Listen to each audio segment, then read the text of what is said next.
જય શ્રી કૃષ્ણ. સર્વ વૈષ્ણવોને મારા ભગવત સ્મરણ.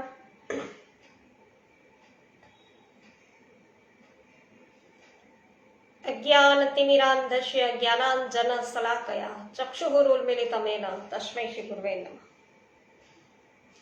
શ્રી ગોવર્ધનનાથ કી જય. શ્યામ સુંદર શ્રી યમુને મહારાણી કી જય. શ્રી વલ્લભાધીશ કી જય. શ્રી ગુસાઈજી પરમ દયાલ કી જય. શ્રી ગોકુલનાથ કી જય. શ્રી હરિરાયજી મહાપ્રભુની જય.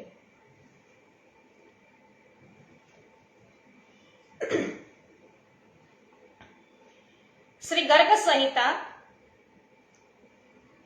વિશ્વજીત ખંડ અને આજે અધ્યાય છે ત્રીજો લઈએ છીએ. શ્રી નારદજી બોલ્યા છે, બહુલાસ્ચ રાજાને કહે છે કે હે રાજન, પછી ભગવાન શ્રી કૃષ્ણ, રાજા ઉગ્રસેન, બલરામજી અને ગુરુ ગર્ગાચાર્યને નમસ્કાર કરીને તેમની આજ્ઞા લઈને પ્રદ્યુમન રથ પર આરૂઢ થઈને કુશસ્થળી નગરીની બહાર નીકળ્યા. પછી તેમણે પાછળ બધા ઔદવ આદિ યાદવો, ભોજવંશી, વિષ્ણુવંશી, અંધકવંશી, મધુવંશી, સૂર્યવંશી અને દશાર્હ વંશમાં જન્મેલા વીરો ચાલ્યા. પછી શ્રી કૃષ્ણના ભાઈ ગદ આદિ સર્વવીરો શ્રી કૃષ્ણની અનુમતિ લઈને પુત્રો અને સેનાઓ સાથે નીકળ્યા. સાંબ આદિ મહારથી પણ પ્રદ્યુમનની સાથે ગયા. એ બધા યાદવ વીરો કિરીટ, કુંડળ તથા લોખંડનું કવચથી અલંકૃત હતા. તેમની સાથે કરોડોની સંખ્યામાં ચતુરંગીણી સેના હતી. તે સૌ દ્વારિકાપુરીની બહાર નીકળ્યા. તેમના રથો મોર, હંસ, ગરુડ, માછલી તથા તાલના ચિહ્નોથી યુક્ત ધ્વજાથી શોભતા હતા. સૂર્યમંડળના સમાન તેજોમય હતા અને તેમાં ચંચળ અશ્વો જોડાયેલા હતા. રથોના કળશ અને શિખર છે સુવર્ણના હતા. મોતીઓના તોરણો તેની શોભા વધારતા હતા. એ બધા રથો વાયુ વેગનું અનુકરણ કરતા હતા. તેમાં દિવ્ય ચમરો હલાવતા હતા. તે વીરોના સમુદાયોથી સુશોભિત અને સોનેરી દેવ વિમાનોના જેવા પ્રકાશિત હતા. એ રથો દ્વારા વીરોની ઘણી શોભા થતી હતી. સેનામાં અત્યંત ઉદ્ભટ ઊંચા ઊંચા ગજરાજ હતા, જે ગંડસ્થળમાંથી મદ ઝરતા હતા. તેમના મુખમંડળ પર ચિત્ર રચના કરવામાં આવી હતી. તે સુવર્ણ કવચોથી શોભતા હતા. તેમની પીઠ પર લાલ રંગની ઝૂલ હતી અને તેમના ઉભય પાર્શ્વમાં લટકાવેલી ઘંટડી છે એ વાગતી હતી. હે નરેશ્વર, એ રાજસેનાના હાથી ગિરિરાજના શિખર જેવા લાગતા હતા.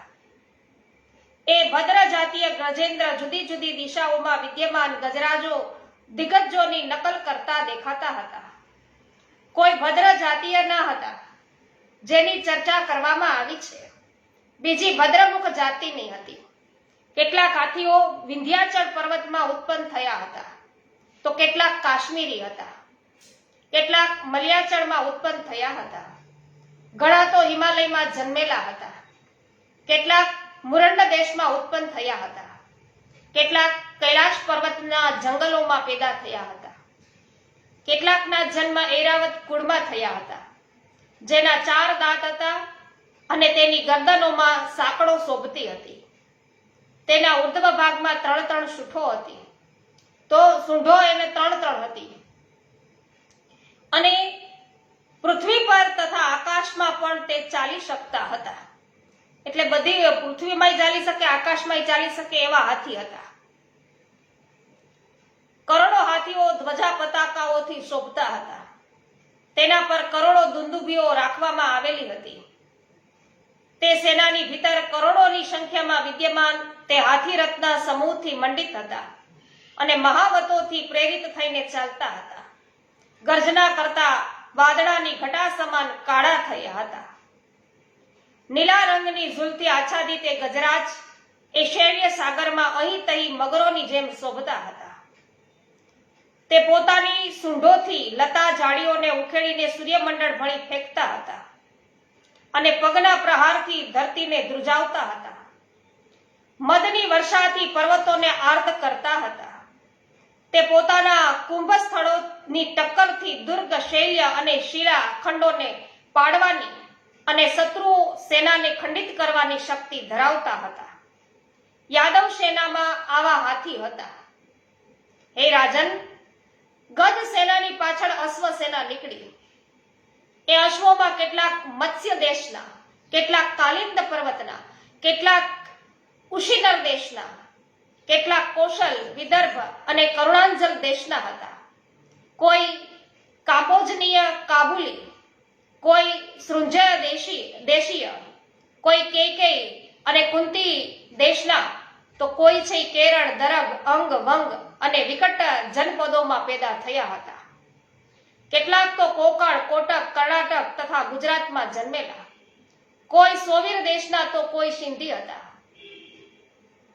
તો કેટલાય પંજાબ અને આબુમાં ઉત્પન્ન થયા હતા. કેટલાક કચ્છી ઘોડા તો કોઈ આનર, ગંધાર અને માલવ દેશના હતા. કેટલાક મહારાષ્ટ્રમાં અને તેલંગ દેશમાં ઉત્પન્ન થયા હતા. કેટલાક દરિયાઈ ઘોડા હતા. પરિપૂર્ણતમ પરમાત્મા શ્રી કૃષ્ણની અશ્વશાળાઓમાં જે અશ્વો હતા તે પણ બધા જ એ દિગ્વિજય યાત્રામાં નીકળ્યા હતા. કેટલાક શ્વેતદીપથી આવેલા હતા. કેટલાક વૈકુંઠ, અજિતપદ અને રમા વૈકુંઠ લોકથી પ્રાપ્ત થયેલા અશ્વો હતા. તે પણ એ સેના સાથે નીકળ્યા હતા. તે બધા સોનાના હારોથી સુશોભિત અને મોતીઓની માળાઓથી મનોહર દેખાતા હતા. તેની ચોટીમાં મણિ પરોવેલા હતા, જેના કિરણો દૂર સુધી ઘોડાની શોભા વધારતા હતા. ઘોડાના સાજ સામાન પણ સુંદર હતા. કલગીથી અલંકૃત તે ઘોડાની પૂંછડી, મુખ અને પગોની પ્રભાત દેખાતી હતી. યાદવોની એ સેનામાં એવા એવા અશ્વો દેખાતા હતા જે વાયુ અને મનના સમાન વેગવાન હતા. તે પોતાના પગોથી ધરતીને સ્પર્શ કરતા નહોતા, જાણે ઉડતા હતા. હે મિથિલેશ્વર, તેમની ગતિ એટલી હલકી હતી કે તેઓ કાચા સૂતર પર અને પાણીના બુદબુદો પર ચાલી શકે તેમ હતા. પાણીના ફુવારા પર તેઓ કશા પર આધાર વિના ચાલી શકતા હતા. એ ચંચળ અશ્વો પર્વતોની ખીણો, નદીઓ, દુર્ગમ સ્થાનો, ખાડાઓ અને ઊંચા નીચા મહેલો પર પણ ઓળંગી શકતા હતા. હે મિથિલેન્દ્ર, તે આમ તેમ મોર, તેતર, સારસ, હંસ વગેરેની ગતિનું અનુસરણ કરતા પૃથ્વી પર નાચતા ચાલતા હતા. કોઈ અશ્વો પાખડા હતા. તેમના શરીર દિવ્ય હતા. કાન છે શ્યામ વર્ણના હતા. આકૃતિ મનોહર હતી. પૂંછડાના વાળ પીળા રંગના અને શરીરની કાંતિ ચંદ્રમા જેવી શ્વેત હતી. તે પણ શ્રી કૃષ્ણની અશ્વશાળામાંથી નીકળ્યા હતા. કેટલાક અશ્વો ઉચ્ચૈવ શ્રવના કુળમાં ઉત્પન્ન થયા હતા. કેટલાક સૂર્યદેવના ઘોડાથી પેદા થયા હતા. કેટલાક અશ્વો તો અશ્વિની કુમારોએ ભણાવેલી વિદ્યા, ચાલવાની કળાથી સેવન હતા. કેટલાકને વરુણ દેવે સારી ચાલની તાલીમ આપી હતી. કેટલાકની કાંતિ મંદાર પુષ્પના સમાન હતી. કેટલાક અશ્વો કાબર ચિત્રા હતા. કેટલાકના રંગ અશ્વિની પુષ્પ કરેણના સમાન પીળા હતા. ઘણા ઘોડા સોનેરી તથા લીલી કાંતિથી શોભતા હતા. તે બધા શુભ લક્ષણોથી યુક્ત દેખાતા હતા. હે રાજન, તે સિવાય બીજા પણ કોટી કોટી અશ્વો કુશસ્થળીની બહાર નીકળ્યા. સેનાના ધુરંધર વીર એવા હતા કે જેમણે કેટલાય યુદ્ધોમાં પોતાના શૌર્યને માટે કીર્તિ કરેલી હતી. તે સૌએ શક્તિ, ત્રિશૂળ, તલવાર, ગદા, કવચ અને પાસ ધારણ કરેલા હતા. હે નરેશ્વર, એ શસ્ત્ર ધારાઓની વર્ષા કરતા પ્રલયકાળના મહાસાગરના સમાન દેખાતા હતા. રણભૂમિમાં દિગ્ગજોની પેઠે શત્રુઓને રોડવા અને કચડતા દેખાતા હતા. હે રાજન, આ પ્રકારે એ યાદવોની વિશાળ સેના નીકળી કે જે અદ્ભુત હતી. તેને જોઈને દેવતા અને અસુર સૌ આશ્ચર્ય પામ્યા. તો આ પ્રમાણે શ્રી ગર્ગ સંહિતામાં વિશ્વજીત ખંડના શ્રી નારદ બહુલાચ્ય સંવાદમાં યાદવોનું પ્રયાણ નામનો આ ત્રીજો અધ્યાય છે પૂરો થયો. શ્રી વલ્લભાધીશ કી જય. મનસુખભાઈ ગજેરા સ્વાગત છે. કેવી પટેલ આપનું પણ સ્વાગત છે. વિનોદભાઈ ગજર, ભાવનાબેન ગજર સ્વાગત છે. હા, રમેશભાઈ થી વિડીયો કોલ થી વાત થઈ અને ખૂબ જ આનંદ થયો. જય હો વિનોદભાઈ. મેં કહ્યું હતું કે અવશ્ય તમે છે વિનોદભાઈને મેસેજ કરજો કે અમે ચંપારણ્ય આવ્યા છીએ એમ. રમેશભાઈ ચાંગાણી, હંસાબેન, કોમલબેન, રાહુલભાઈ અને સાથે અત્યારે જેટલા પણ વૈષ્ણવો છે બધાને આપણે સ્વાગત કરીએ છીએ. હા, પુષ્ટિ સત્સંગ પરિવાર તરફથી શ્રી મહાપ્રભુજીને બધા વૈષ્ણવો તરફથી છે મહાપ્રભુજીને દંડવત છે એ કર્યા છે, પહોંચાડ્યા છે સર્વના. ખૂબ જ સરસ. હા, વિનોદભાઈ એ જ વાત કરે છે કે તમારે એમની સાથે વિડીયો કોલ દ્વારા વાત થઈ. ખૂબ જ સુંદર. અને મેં પણ તમે જે પોસ્ટ કરેલા ફોટો છે ચંપારણ્યના એ નિહાળ્યા છે. ખૂબ જ સરસ. હેમાબેન ગુજરાતી આપનું સ્વાગત છે. જય હો.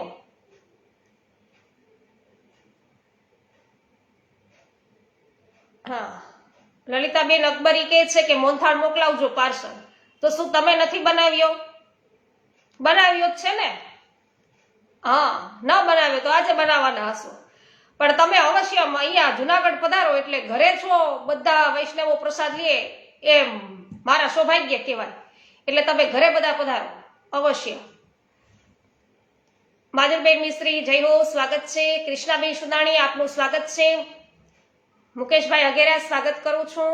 જયાબેન ગોડાસરા, શાંતિભાઈ ગોડાસરા સ્વાગત છે. મનીષાબેન માકડિયા સ્વાગત છે. રંજનબેન લુણાગરિયા સ્વાગત છે. જયશ્રીબેન પટેલ સર્વપ્રથમ જોઈન્ટ થયેલા છે, સ્વાગત છે. હેમાબેન ગુજરાતી જય હો. પરેશભાઈ ગજેરા સ્વાગત છે. આપનું પોસ્ટ શેર કરો છો એ બદલ ખૂબ ખૂબ આભાર માનું છું. કંચનબેન પટેલ અત્યારે ઉપસ્થિત છે, સ્વાગત કરું છું. વૈષ્ણવો અધ્યાય ચોથો છે એમની અંદર આપણે પ્રવેશ કરીએ. નારદજી છે બહુલાસ્ટ રાજાને કહે છે કે હે રાજન, આ પ્રમાણે સેનાથી ઘેરાયેલા ધનુર્ધારીઓમાં શ્રેષ્ઠ વીર પ્રદ્યુમ્નને શ્રી કૃષ્ણ બળદેવ સહિત ઉગ્રસેને કહ્યું. ઉગ્રસેન શું બોલ્યા કે હે મહાપ્રાજ્ઞ પ્રદ્યુમ્ન, તમે શ્રી કૃષ્ણની કૃપાથી બધા રાજાઓ પર વિજય પ્રાપ્ત કરીને તરત જ દ્વારિકામાં પાછા ફરશો. એ વાત ધ્યાનમાં રાખો કે ધર્મજ્ઞ પુરુષ મતવાલે, અસાવધાન, પાગલ, સુતેલા, બાળક, જડ, નારી, શરણાગત, રથહીન અને ભયભીત શત્રુને મારતા નથી. તો સંકટમાં પડેલા પ્રાણીઓની પીડાનું નિવારણ તથા કુમાર્ગે ચાલનારાના વધ રાજાનો પરમ ધર્મ છે. તે પ્રમાણે જે આતતાયી છે અર્થાત બીજાને વિષય આપનાર, પારકા ઘરોને આગ લગાડનાર, ક્ષેત્ર અને નારીનું અપહરણ કરનાર છે તે અવશ્ય વધને યોગ્ય છે. સ્ત્રી, પુરુષ યા નપુંસક કોઈ પણ કેમ ન હોય, જે પોતે પોતાને જ મહત્વ દેનાર, અધમ તથા બધા પ્રાણીઓ પ્રતિ નિર્દય છે, એવા લોકોનો વધ કરવો રાજાઓ માટે વધ નહીં કરવા બરાબર છે. અર્થાત દુષ્ટોના વધથી રાજાઓને દોષ લાગતા નથી. દુષ્ટ લોકોના વધ રાજા કરે તો એમાંથી કોઈ દોષ ન લાગે. ધર્મયુદ્ધમાં શત્રુઓનો વધ કરવાનો અને પ્રજાનું પાલન કરવાનું એ કઈ રાજા માટે પાપ નથી. આદિ રાજા સ્વયંભુવા મનુએ પૂર્વકાળમાં રાજાઓને કહેલું કે જે નિર્ભય થઈને આગળ વધતા પ્રાણનો ત્યાગ કરે છે તે સૂર્યમંડળનું ભેદન કરી અને પરમધામમાં જાય છે. તો જે યોદ્ધા ક્ષત્રિય થઈને પણ યુદ્ધમાં ભયના કારણે પીઠ બતાવી અને રણભૂમિમાં સ્વામીને એકલા છોડીને પલાયન થઈ જાય છે તે મહારૌરવ નરકમાં પડે છે. તો રાજાનું કર્તવ્ય છે કે તે સેનાનું રક્ષણ કરે અને સેનાનું કર્તવ્ય છે કે તે રાજાનું રક્ષણ કરે. તો સુતે સંકટમાં પડેલા રથીના પ્રાણ બચાવવા જોઈએ અને રથીએ છે એ સારથીનું રક્ષણ કરવું જોઈએ. તમે બધા યાદવો સામર્થ્યશાળી સેના અને વાહનોથી સમૃદ્ધ છો, તેથી તમારે બધાને મળીને પ્રદ્યુમ્નની રક્ષા કરવી જોઈએ અને પ્રદ્યુમ્ન તમારા લોકોનું રક્ષણ કરે. તો ગૌ, બ્રાહ્મણ, દેવતા, ધર્મ, વેદ અને સાધુ પુરુષ આ પૃથ્વી પર મોક્ષની અભિલાષા રાખનાર બધા મનુષ્યોના માટે સદા પૂજનીય છે. વેદ ભગવાન વિષ્ણુની વાણી છે, બ્રાહ્મણ તેનું મુખ છે, ગાયો શ્રી હરિનું શરીર છે અને સાધુ સાક્ષાત તેના પ્રાણ માનવામાં આવ્યા છે. તો એ સાક્ષાત પરિપૂર્ણ ભગવાન શ્રી કૃષ્ણ હરિભક્તને વશીભૂત થઈને જેના ચિત્તમાં નિવાસ કરે છે, સાક્ષાત પરિપૂર્ણતમ ભગવાન વૈષ્ણવ એના ચિત્તમાં જે નિવાસ કરે છે તે વિરલાઓ છે, એ વિરલાઓનો સદાય વિજય થાય. શ્રી નારદજી કહે છે કે હે નરેશ્વર, સઘળા યાદવોના રાજા ઉગ્રસેનના આ આદેશનો શિર ઝુકાવીને આદર સ્વીકાર કર્યો અને હાથ જોડીને પ્રણામ કર્યા. ત્યાર પછી પ્રદ્યુમ્ને મસ્તક ઝુકાવીને રાજા ઉગ્રસેન, શૂર, વસુદેવ, બળભદ્ર, શ્રી કૃષ્ણ તથા મહામુનિ ગર્ગાચાર્યને પ્રણામ કર્યા. હે નૃપેશ્વર, પછી શ્રી કૃષ્ણ અને બળદેવની સાથે રાજા ઉગ્રસેન યદુપુરીમાં ચાલ્યા ગયા અને દિગ્વિજયની ઈચ્છાવાળા શ્રી કૃષ્ણ પુત્ર પ્રદ્યુમ્ને યાદવ સેનાની સાથે આગળને માટે ગયા, આગેકૂચ કરી. તો હે મિથિલેશ્વર, એ સેનાની બધી સુવર્ણમય શિબિરોથી 4 યોજન લાંબો રાજમાર્ગ પણ સુશોભિત હતો. સેનાની આગળ વિશાળ વાહિની યુક્ત મહાબલી કૃતવર્મા હતા અને તેની પાછળ ધનુર્ધરોમાં શ્રેષ્ઠ અક્રૂર પોતાના સૈન્ય દળની સાથે ચાલતા હતા. ત્યાર પછી મંત્રી ઓધવ 5 પ્રતિમાઓ સાથે જતા હતા. હે રાજન, તેની પાછળ 18 મહારથી 100 અશ્વહીણી સેના સાથે યાત્રા કરતા હતા.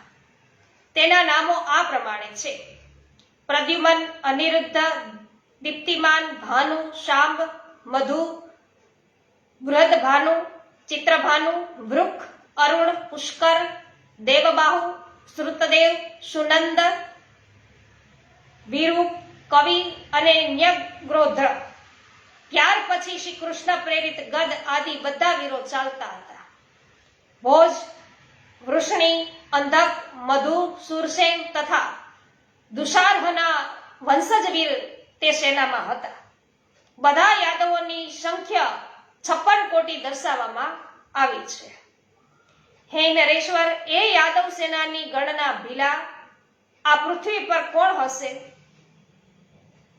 તો આ પ્રમાણે વિશાળ સેનાને સાથે લઈ જતા યાદવ નરેશોના ધનુષ ટંકારની સાથે વગાડતા નગારાના મહાઘોષ આ ભૂમંડળમાં વ્યાપ્ત થતા હતા.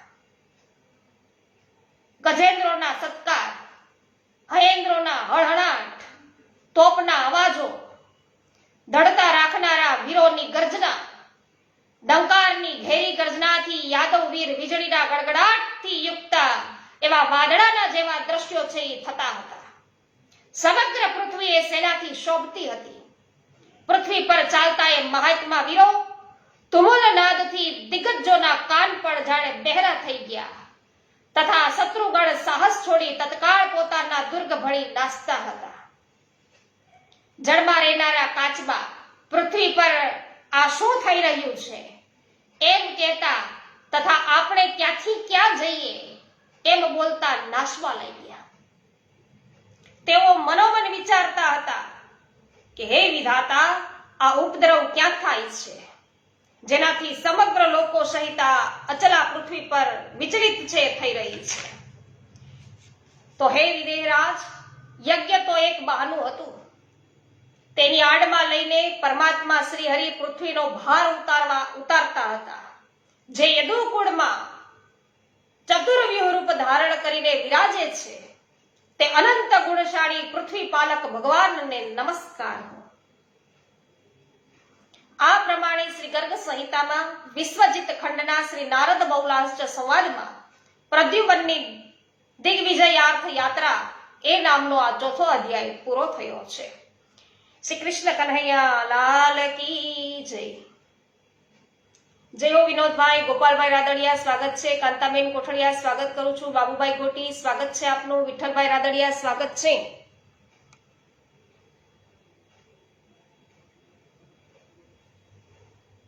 સરસ, ચોક્કસ જયશ્રીબેન આવો.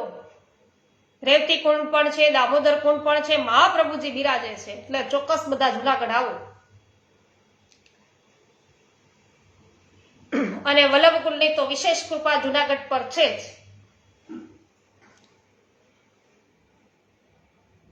અધ્યાય 5મો. જય હો મુકેશભાઈ અઘેરા. અહીંયા બહુલાચ રાજાએ પૂછ્યું નારદજીને કે હે દેવર્ષિ શિરોમણી, શ્રી હરિના પુત્ર પ્રદ્યુમન ક્રમશઃ કયા કયા દેશો જીતવાને માટે ગયા, તેના ઉદાર કર્મોનું મારી સમક્ષ વર્ણન કરો. કે અહો, ભગવાન શ્રી કૃષ્ણચંદ્રની પોતાના ભક્તો પર એવી કૃપા છે કે જેનું શ્રવણ અને ચિંતન કરવાથી પાપી જનોને તેના કુળ સહિત પવિત્ર તે કરે છે. પોતે તો પવિત્ર થાય, એનું કુળે પવિત્ર કરે. તો શ્રી નારદજી કહે છે કે હે રાજન, તમે ઘણી સારી વાત પૂછી છે. તમારી વિમળ બુદ્ધિને સાધુવાદ કે શ્રી કૃષ્ણના ચરિત્ર ત્રિલોકને પવિત્ર કરે છે.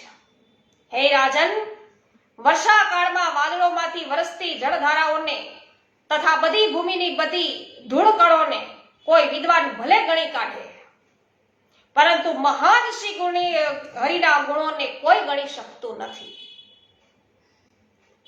રૂકમણી નંદન પ્રદ્યુમન શ્વેત છત્રથી શોભતા હતા, જેની છાયા 4 યોજન સુધી દેખાતી હતી. અને તે ઇન્દ્રે આપેલા રથ પર આરૂઢ થઈને પોતાની સેના સહિત પેલા કચ્છ દેશને જીતવા માટે ગયા, કે જેમ પૂર્વકાળમાં ભગવાન શંકરે ત્રિપુરો જીતવાના માટે રથ દ્વારા યાત્રા કરી હતી. તો કચ્છ દેશના રાજા શુભ્ર શિકાર ખેલવાને નીકળ્યા હતા. તે યાદવોની સેનાને આવેલી જાણીને તેની રાજધાની હાલાપુરીમાં જઈ પાછો ફર્યો. તો પ્રદ્યુમનની આવેલી સેના હાથીઓના પગલાના પ્રહારથી વૃક્ષોના ચૂરેચૂરા કરતી અને દેશોના ભવનોને કળણભૂષ કરતી ચાલતી હતી. તેનાથી ઉઠેલી ધૂળની ડમરીઓ, એનાથી આકાશમાં છે અંધકાર છવાઈ રહ્યો હતો. કચ્છ દેશના નિવાસીઓ તેનાથી ભયભીત થયા હતા.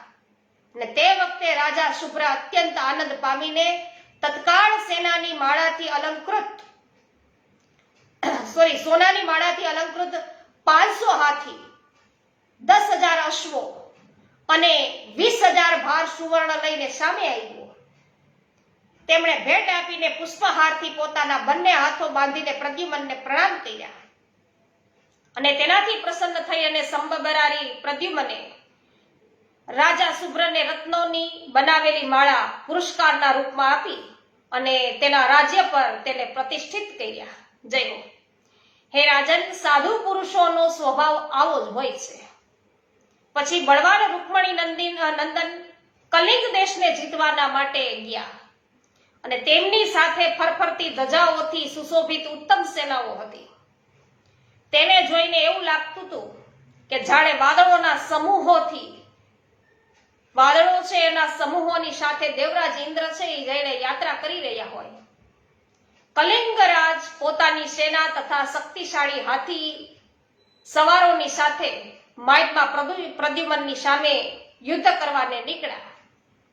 હવે યુદ્ધ કરવા નીકળ્યા તે કલિંગને આવેલો જોઈ અને ધનુર્ધરોમાં શ્રેષ્ઠ એવા અનિરુદ્ધ એકમાત્ર રથ લઈને યાદવ સેના આગળ ઉભા રહી ગયા અને સેનાઓ સાથે યુદ્ધ કરવા લાગ્યા. પોતાના ધનુષનો વારંવાર ટંકાર કરતા વીર અનિરુદ્ધે 100 બાણોથી કલિંગરાજને 10 બાણોથી તેના રથીઓ અને હાથીઓને ઘાયલ કર્યા.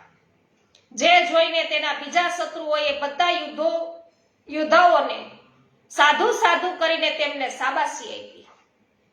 પ્રદ્યુમનના દેખાતા જ અનિરુદ્ધ છે યુદ્ધ કરવા લાગ્યા.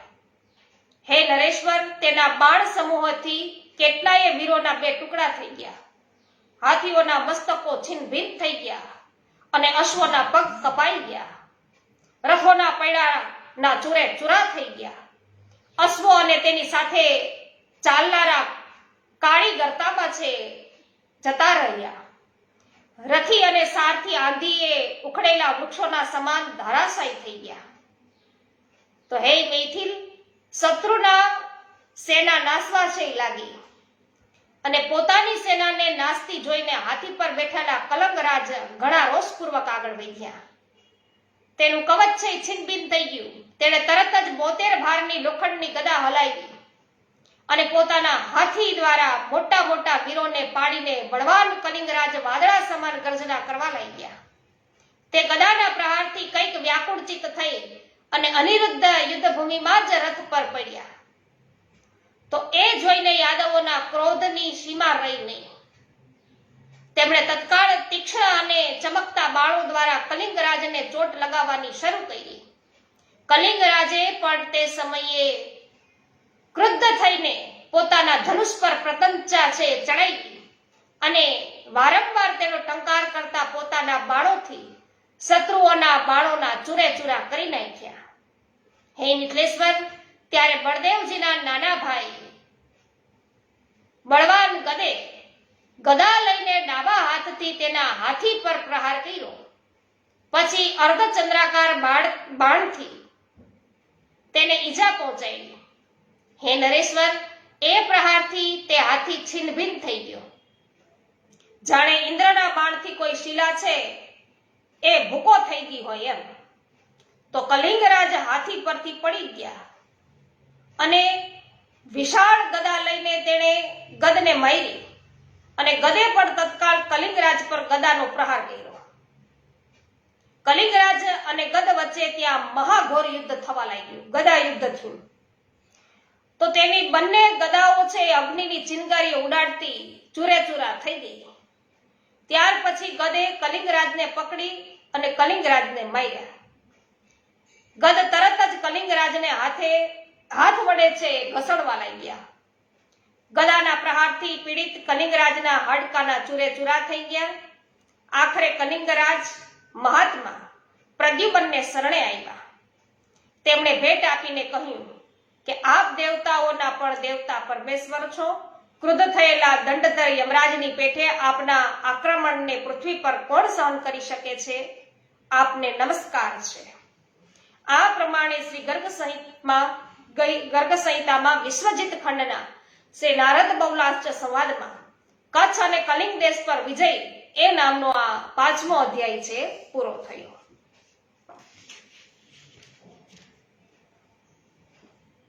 ગીતાબેન ગજેરા અમદાવાદથી ઉપસ્થિત થઈ ચુક્યા છે. જય હો, સ્વાગત છે આપનું.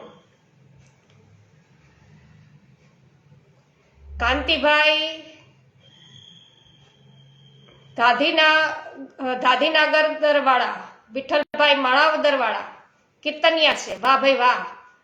અને સાથે છે એટલે બહુ જ મજા આવે છે અને મહાપ્રભુની કૃપા છે વરસી રહી છે. જય હો. વાહ ભાઈ વાહ. સાથે ઠાકોરજી પણ છે. બધાના સ્વરૂપો છે. સાથે ઠાકોરજી પણ બિરાજે 16 સ્વરૂપો બિરાજે છે. જય હો. તો આનંદ જ હોય. જય હો. સાચી વાત છે. રમેશભાઈ ખૂબ જ સુંદર. હા, મુખિયાજી જયેશભાઈ આપનું સ્વાગત છે. ઉષાબેનનું પણ સ્વાગત છે. શું કહી રહ્યા છે કે મુકેશભાઈ, હા મુખિયાજી શું કહી રહ્યા જયેશભાઈ કે બેન ધરાઈ શ્રી બાલમુકુંદજી હવેલી ખાતે ધામધૂમથી જન્માષ્ટમી ઉજવવામાં આવશે. દરેક વૈષ્ણવ પરિવાર છે એમને પધારવા વિનંતી છે. તો દરેક વૈષ્ણવજનો અવશ્ય છે ધરાઈ શ્રી બાલમુકુંદ પ્રભુજી બિરાજે છે ત્યાં અવશ્ય જન્મ મહોત્સવમાં પધારો. વધારે કંઈ પણ માહિતી જોતી હોય તો જયેશભાઈએ પોતાના નંબર પણ સેન્ડ કરેલા છે, તો અવશ્ય કોન્ટેક્ટ કરજો. ગઢિયા રસિકભાઈ, અનસુયાબેન ગઢિયા સ્વાગત છે. કુસુમબેન વડાલિયા સ્વાગત કરું છું. માદિલબેન અને સ્વાતિબેન જય હો, સ્વાગત છે આપનું. જયશ્રીબેન થાનકી સ્વાગત છે. શિલ્પાબેન, તમારા દીકરીનો આજે જન્મદિવસ છે તો અમારા તરફથી ખૂબ ખૂબ મંગલ શુભેચ્છાઓ. પ્રભુ હર હંમેશ તેમના પર છે કૃપા વર્ષાવે રાખે. કૃપા છે બનાવી રાખે પ્રભુ, અને જીવનમાં ખૂબ જ આગળ વધે અને ખુશ રહે, આનંદમાં રહે. જય હો. જગદીશભાઈ લુણાગરિયાનું પણ સ્વાગત કરું છું. હેમાબેન ગુજરાતી સ્વાગત છે. કાંતાબેન જય હો. કાંતાબેન કોઠડિયા જય હો. ગોપાલભાઈ ગુમલિયા જય હો.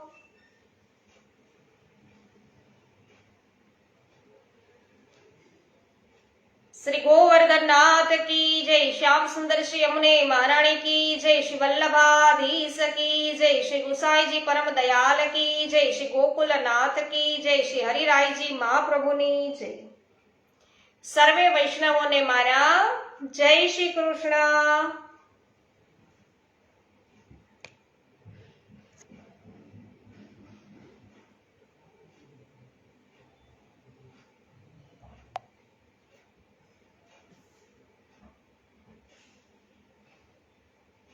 ગોપાલભાઈ વગાસિયા જય હો, સ્વાગત છે આપનું. જય હો વિનોદભાઈ. રાજેશભાઈ ડોંગા આભાર આપનો, સ્વાગત છે આપનું. જય શ્રી કૃષ્ણ. દિનેશભાઈ સંચારા જય શ્રી કૃષ્ણ.